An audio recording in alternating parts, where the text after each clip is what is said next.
This is like the 7th time I've tried to record this. Please bear with me. I'm not used to talking about stuff to a camera. But here it goes. 7th time lucky. My name is Jodie and I have lived with depression for 10 years now. I think it started when I was about 13. I'm now 23. And I would like to create a platform to talk about various aspects of mental health, because I don't think that it's something that is discussed enough.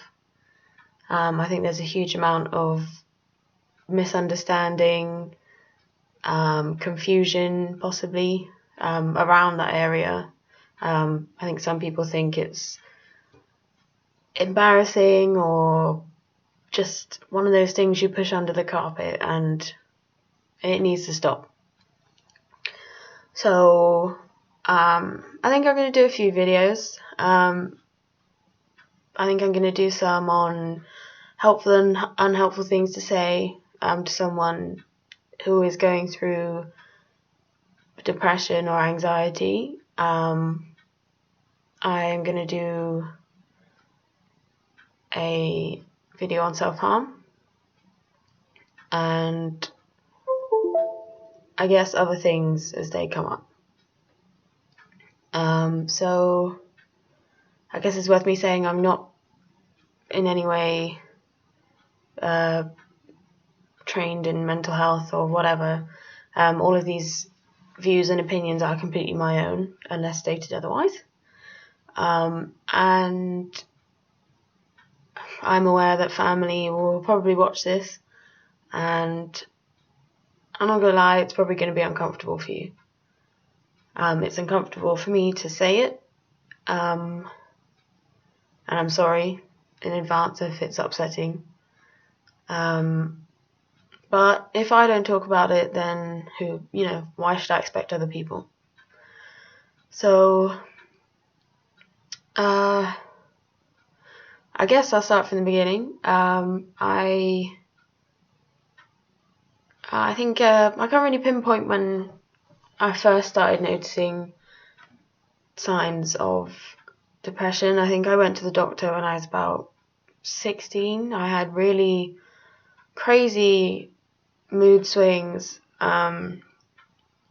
frustration, anger, really quick to get worked up.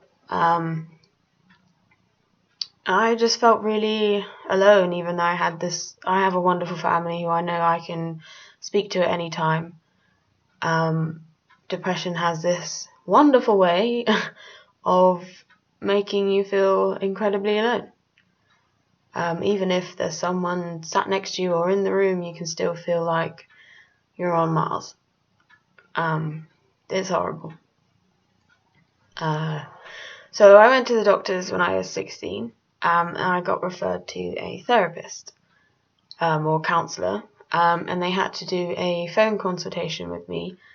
So they asked me loads of questions about my moods and how often I felt a low mood, or how often I got frustrated and how it made me feel. And they asked me if I was self-harming at the time. And I was honest. I said yes. It's not something that my parents knew. Now they do. And after they got off the phone to me, they called my parents and asked them. And obviously then my parents approached me and I lied. I said no. And then from then on, I just felt really angry that they directly called my parents. Obviously now I can see that was for my own safety. But I lost faith in counselling or therapy of all kinds for a good 5 years after that. I didn't want to talk to anyone because I was scared that it would get back to my mum and dad. So I carried on kind of struggling with it. I continued to self-harm. It's not... I hate it when people are like, oh, slit your wrist, but just fuck off. That's blunt. Just no. It's not something that's done for attention. It's not. It's a release. And it took a long time to stop relying on that. I'll do another video on that. It's quite a hard thing to talk about. I can't actually believe I just said it and people are going to hear it. So I lost faith in therapists and counselling for a while. Fast forward to when I was about 18, I went to the doctors again. At that time I was at uni. I'd moved away from home.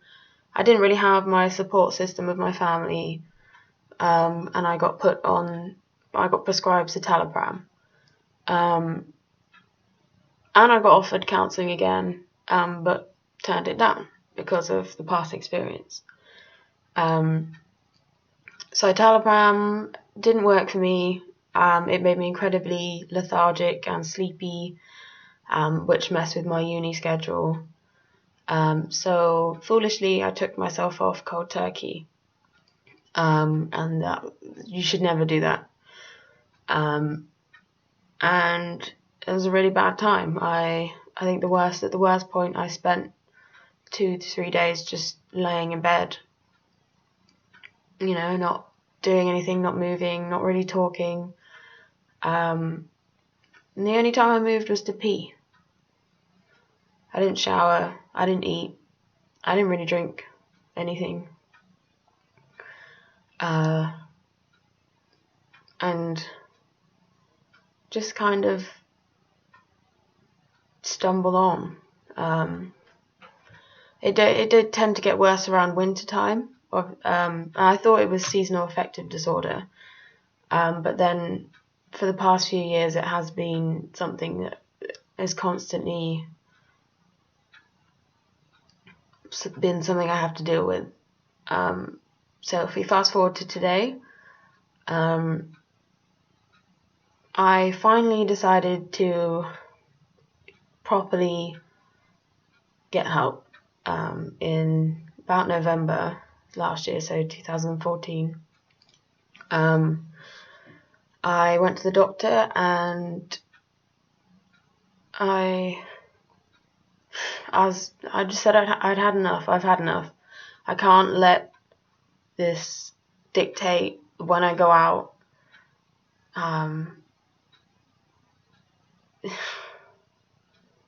It basically, I would take hours to get ready because I was worried about what people would think of me. My makeup always had to be on point, otherwise my night would just be ruined. I'd have huge social anxiety.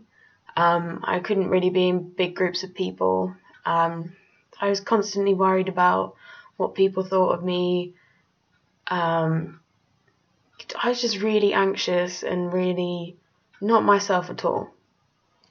So I went to the doctors. I got prescribed fluoxetine, and I'm still taking. It's been about 6 to 8 months now. But again, it's not for me. I've had various side effects that have affected my work life, sickness, dizziness, headaches, insomnia. It's just, for me, it's not worth it.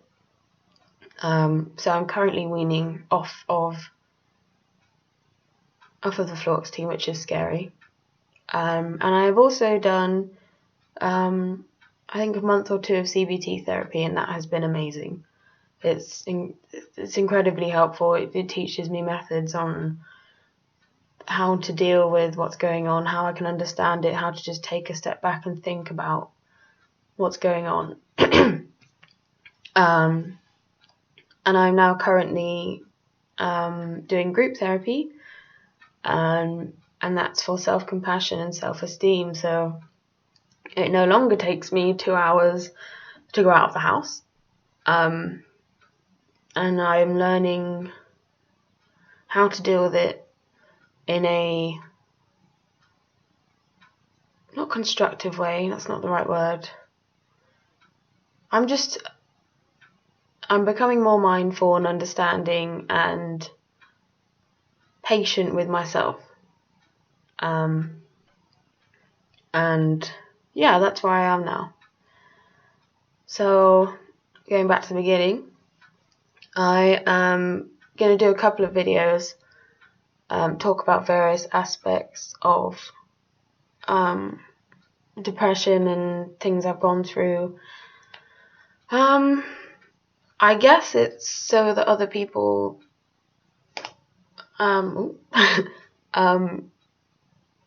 feel like they're not alone. I don't message me, talk to me about it if you're going through that kind of thing. It's really something that needs to be discussed on a much wider field. It's incredible how many people go through this for years and just don't say anything. It's not a good way to live. It's not living. It's just coasting by.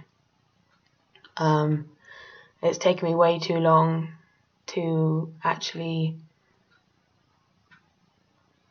be straight and honest with myself and other people and be like, this is me. I'm not crazy much. And just I'm babbling on now. I'm not very good at this whole video thing. But I'm gonna make another video. Depends how this goes. I think I'm gonna do what not to say to people who have depression, because the amount of things I've heard that are just sometimes just outright disrespectful or just ignorant, really, about people that suffer with mental health issues. I will also talk more in depth about self-harm and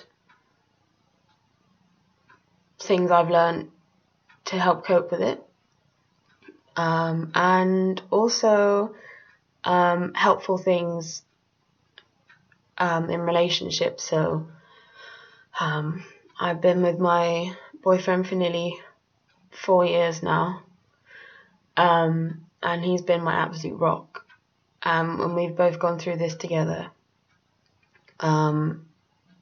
So I'm going to share some things that may be helpful to talk about or discuss with someone that you're close to, or different ways they can help you when you're feeling low, and just to kind of help communicate.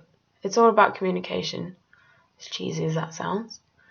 So yeah, those will be my next videos. Now I've recorded this, I've just got to go some balls and post it, which is a scary bit. And I'm losing my voice now, so I'm going to stop talking. So, come at me, world.